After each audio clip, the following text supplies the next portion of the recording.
Defying the international pressure, Israeli Prime Minister has approved plans for the country's looming offensive in Rafah, where over 1 million Palestinians are situated. He reiterated Israel's right to defend itself against Hamas in a cabinet meeting today.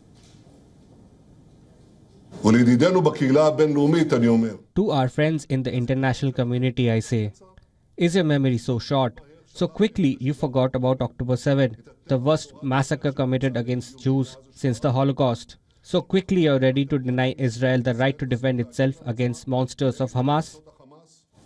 Prime Minister Netanyahu held a joint conference with German Chancellor Olaf Scholz, who is on a 2-day visit to West Asia. Scholz called for immediate release of hostages, while adding that an unwanted situation must be avoided in the region. In these dark hours, my country stands by the people of Israel. From day one, our message has been clear. Israel has the right to defend itself against the terror of Hamas, and all hostages must be released. This cruel crime must end. This comes at a time when the head of Israeli intelligence Mossad, David Barnea, is expected to attend fresh truce talks in Qatar. The Mossad chief is likely to hold talks with the Qatari Prime Minister and Egyptian officials to fill in the remaining gaps in the Israel and Hamas ceasefire deal. This comes after Hamas abandoned key ceasefire demands following a series of setbacks. The talks will mark the first time that both Israel and Hamas will join in direct negotiations since the start of the holy month of Ramadan.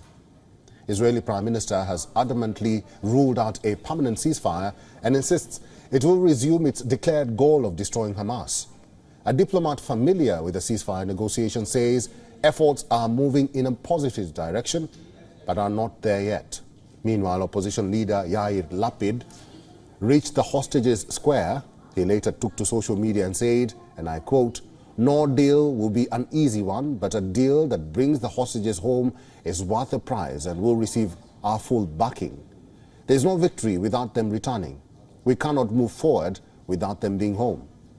Negotiators are still hopeful to attain a 6-week ceasefire in Gaza so that the humanitarian aid enters the war-torn enclave. The main United Nations agency operating in Gaza has already warned that acute malnutrition is rising more quickly in the north of the enclave.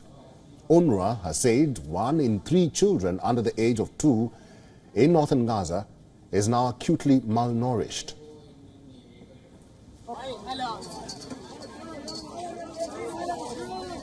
For all the latest news, download the WION app and subscribe to our YouTube channel.